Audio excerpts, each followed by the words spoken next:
Markets remain dominated by the geopolitical risk premium, with the Iran-Hormuz situation continuing to drive cross-asset price action and keeping central banks tilted hawkish.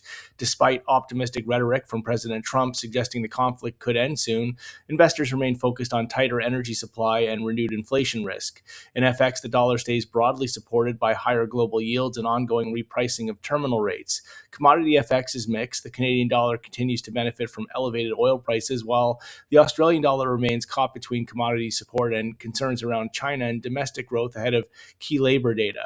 China's decision to leave loan prime rates unchanged reinforced the view that Beijing remains reluctant to deliver aggressive stimulus. In rates and equities, the global bond sell-off remains the dominant theme. Markets are increasingly pricing the risk that central banks may need to keep policy tighter for longer if the energy shock feeds through to inflation.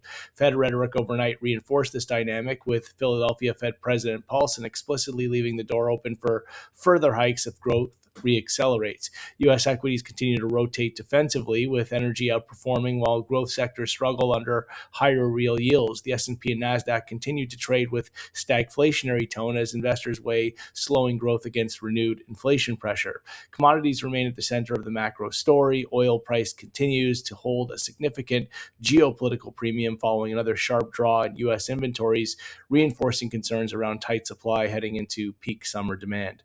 That's all for now.